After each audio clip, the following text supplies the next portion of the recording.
Bem-vindos a mais um Cafezinho com IA. Hoje vai ser dia 6 de dezembro e eu vou conversar com vocês sobre essas últimas notícias de inteligência artificial que surgiram na rede. Aí eu vou salvando e a gente vai fofocando. Se você não me conhece, meu nome é Edu Honorato, sou psicólogo, sou especialista em tecnologia, saúde mental e algumas outras coisas aí, tá bom? Governo americano acabou de dar para a inteligência artificial os grandes segredos de 70 anos de dados científicos. O governo americano lançou um projeto chamado Genesis Mission, né? É um programa nacional de inteligência artificial que vai acelerar as descobertas científicas. O que eles estão fazendo então? Eles pegaram todos 70 anos de data, ou de dados, né? Que eles têm no acervo nacional de fusão, material, energia, biologia, física. E a IA vai começar a fazer todo esse processo de análise. E aí a gente sabe o que pode acontecer quando você tem dados robustos, quando você tem um banco de dados muito grande. E aí a gente sabe o que pode acontecer quando você tem um banco de dados muito robusto, você tem ouro. Sempre falei isso. Dados são ouro. E aí você consegue trabalhar isso. Ele vai trabalhar 24 horas por dia, 7 dias por semana, e vai começar a analisar, e dependendo da LLM, de como eles colocarem, ele já começa a criar hipóteses e possivelmente até testar algumas. Ou seja, evolução da ciência com inteligência artificial. A gente precisa fazer isso. A gente precisa fazer isso, sabe com o quê? Com DataSUS, com banco de dados da sua empresa, com banco de dados do seu consultório, da sua clínica, do seu local de trabalho. Você precisa aprender a transformar esses dados que são ouro bruto em informação. A grande sacada da IA é que ela pega dados, ela transforma em informação e com essa informação você consegue produzir um monte de coisa. Esse é o grande segredo da inteligência artificial. Fofocas e fofocas sobre Gmail. Já falei para vocês que a Meta lançou uma informação de que iam começar a ler alguns dados dos clientes para treinar a sua LLM. Lembrem, inteligência artificial precisa de interação para treinamento, porque conhecimento estático ela já chupou tudo que tinha. O Gmail e o Gemini, os usuários dessa plataforma precisam ter consciência de que a Google adicionou algumas funções agora que consegue escanear o seu e-mail, arquivos anexados, documentos pessoais, conversas privadas, e isso está ligado no on. Você precisa desligar essa função. Isso quer dizer que todo esse material vai ser usado para treinamento dessa LLM. A gente nunca concordou com isso. Mas eles mudam as regras e aí você tem que dizer que não quer. É sempre assim que funciona com Big Tech. Então, se você não quiser, você vai ter que abrir o seu Gmail no navegador, você vai clicar naquele símbolozinho de sets de configuração, e aí você vai começar a procurar as informações Smart Features, ou funções inteligentes, e desclicar uma opção. Pesquisa na internet, joga numa LLM e vai atrás, mas sabendo que vocês entendem como é que funciona? Eles começam, então, a utilizar... Funciona como? Todo mundo está autorizando até que você diga o contrário. É diferente, não é posso usar? Não, eu vou usar e se você não quiser e se você não souber, até que todo mundo consiga. Lembra que eu já falei para vocês que isso aconteceu com a Meta. E agora, no processo de bloqueio da Meta, é um parto. Você fica horas, preenche um monte de documento, depois eles dizem que não. Então, ficar atento a isso. Oh, meu Deus! Os estudantes americanos estão utilizando o Gemini para predizer quais vão ser as questões dos seus exames. E ela acerta 80%. Lembra que eu ensinei numa aula, tem aqui no YouTube, como é que você prepara um simulado para concurso. Já falei aquela história do Enem que rodou aqui no Brasil. É exatamente a mesma coisa. Você pega os últimos 5 anos de provas de PDF, alguma coisa, organiza isso, converte o PDF com OCR, depois você tira as informações, você cria um banco de dados e depois quando você criou esse banco de dados, você joga numa LLM e diz qual é a probabilidade matemática de cada temática. Ui, até me babei aqui, credo. Tô parecendo aquele povo que exagera no Botox, fica assim, oi, babando. Não, eu não exagero no Botox, meu Botox é mensal, tá? É trimestral, na verdade. Então, assim, nada mais é do que utilizar uma LLM para te ajudar, porque isso é matemática. Então, a gente já fez isso, já ensinei para vocês. é fácil de fazer, muito fácil, tá? Essa notícia só replica uma coisa que eu tenho sempre falado. Dados são os novos territórios. O poder geopolítico vai mudar de controle de territórios físicos para quem controla dados, network e os sistemas de inteligência artificial. Presta atenção no que eu estou dizendo para vocês. Enquanto lá atrás, desde as capitanias hereditárias, as pessoas procuravam terras para exploração e não sei o que, todo esse processo da história da humanidade, agora não tem mais essa coisa de conquistar territórios, poder. O segredo todo é dados. Quem controlar dados, sistemas e ecossistemas de IA vai controlar. Tem o poder nas mãos e tem as questões de dinheiro. Então, ficar muito atento. Você lembra que eu sempre falo assim, vai estudar ciência de dados. Independente da área que você trabalha, você pode ser psicólogo, médico, enfermeiro, arquiteto, engenheiro, nutricionista, advogado, vai estudar ciência de dados. Ciência de dados é a profissão do futuro. Cientista, arquiteto, cientista de dados, médico, cientista de dados, psicólogo, cientista de dados, sabe, economista, cientista de dados, contador, cientista de dados. Ciência de dados, Big Data, é a área que vai crescer demais nos próximos anos. Eu sei disso porque eu também estou estudando. Bom, vocês devem ter visto que Nano Banana, que é a IA de imagens do Google, agora veio com muita força. Veio no Gemini 3, é super potente. Eu aprendi hoje a criar um GEMS que extrai os dados da imagem e replica dela, é muito interessante. Ah, mas isso só serve para quem está mexendo com imagem, para quem é designer? Não, gente, não.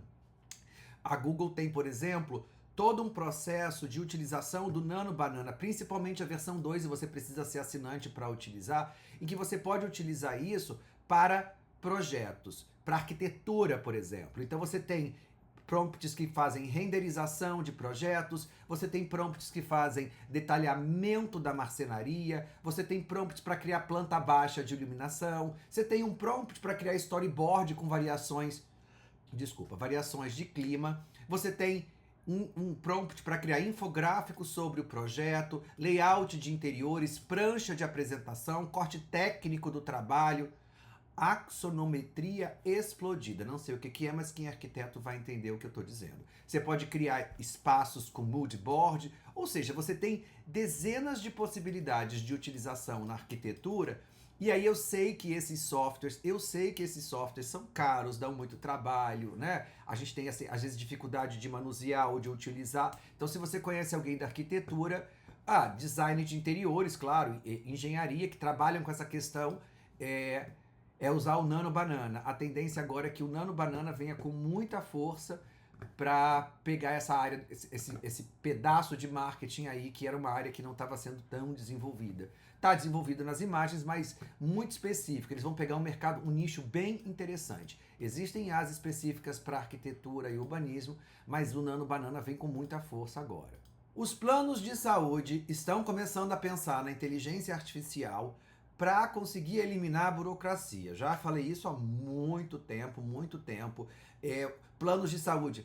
Já falei isso há muito tempo. Os planos de saúde têm processos burocráticos muito demorados de análises. Esses processos costumam ser bastante trabalhosos. Tem normas, regras, preços, cobertura, rede, regra da Agência Nacional de Saúde. Tem questões intermediárias. Agora você consegue juntar tudo isso num único espaço e acelerar esse processo. Então, quem trabalha com planos de saúde, quem trabalha em empresas ligadas à ANS, com burocracia, fica de olho porque eles já estão automatizando esses processos.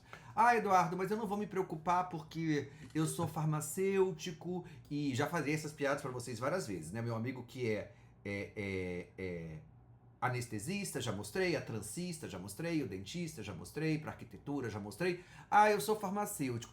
Bom, então, olha só, Lisboa já recebeu a primeira farmácia de IA que não tem funcionários e não tem fila de espera. Ele faz todo o processo, dispensação, controle.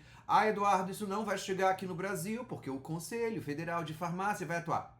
Vai mesmo? Então, assim, se você é farmacêutico, Comunique o seu conselho de farmácia, o regional e o federal, monte um grupo de trabalho, discuta essas questões, porque quando a Big Tech chegar, vocês têm uma documentação, diga assim, olha só, aqui no Brasil tem a legislação da profissão, por que Big Tech não quer saber de legislação? Ah, Eduardo, como é que eles colocaram em Portugal? Não sei, liberaram em Portugal, tem legislação tem legislação específica. Aí eu acho engraçado porque as pessoas vão na postagem e começam a perguntar assim, meu Deus, mas não pode. Não pode na nossa legislação agora, desse momento. Daqui a alguns anos a gente não sabe.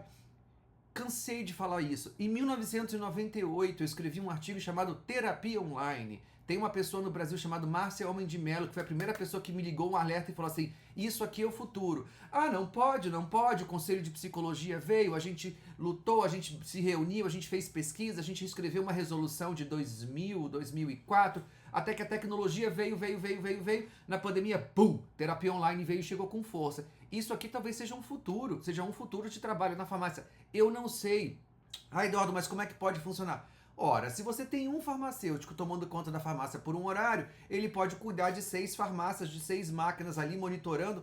Você multiplica a sua capacidade de trabalho. Não sei, mas quem é da farmácia fique alerta, porque isso uma hora vai chegar aqui pra gente. Gemini 3 chegou semana passada, falei isso pra vocês. O Gemini 3 vem com uma potência muito grande, ele subiu as ações na bolsa de valores da Google. Não é por conta do Gemini 3 propriamente dito só, mas também porque a Google conseguiu uma estrutura que não depende da NVIDIA, das tais GPUs. Então a Google tem toda a estrutura agora. Além disso, falei para vocês, saiu um artigo que eu não li todo ainda, chamado Nested Learning, The Illusion of the Deep Learning Architectures, que é um artigo do Google que muda a maneira como a máquina aprende no modelo de Nested Learning, que eles chamam. Dizem que é muito potente, ele consegue, de uma certa maneira, aprender com os próprios erros, e aí ele vem com muita força. E com isso, você pode utilizar o Gemini, por exemplo, para mapear uma demanda no seu nicho de mercado. E aí você consegue criar, por exemplo, um conteúdo viral. Como é que funciona isso, né?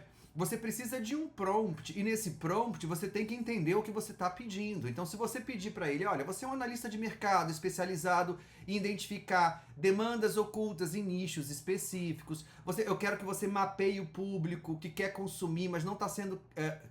sua missão é mapear o que o público realmente quer consumir, mas não está sendo criado ou mal explorado pelos criadores atuais. E aí você vai cruzar os dados, tudo direitinho. Você tem toda uma maneira, começa a pesquisar como é que você consegue produzir esse material, que ele vai agentivamente lá, pesquisa, cria, monta para você e te entrega. Então, para você entender a potência que a gente tem nessa ferramenta. Vamos falar de alucinação e de modelos. Quem foi meu aluno sabe muito bem isso. A gente trabalha muito esse processo de comparação para você entender como é que funciona o processo de alucinação comparando os modelos aqui. O que tem melhor resultado nessa imagem é o Perplexity, ou seja, ele alucina menos. Por que ele alucina menos? Porque ele tem uma base de dados confiável. Lembra que eu falei para vocês? A gente sempre trabalha, base de dados é o Perplexity, porque ele é mais confiável. Depois vem o Copilot, que a gente deixa de lado porque não presta. O Perplexity Pro, ChatGPT, você percebe que quanto mais eu vou descendo, maior é a probabilidade dele alucinar. Ou seja, se você utiliza... Lembra que eu sempre falei para vocês que eu tenho muita dificuldade com o DeepSeek, porque ele alucina demais? O Grok alucina muito mais, porque ele é muito mais potente. Eu não utilizo o Grok 3...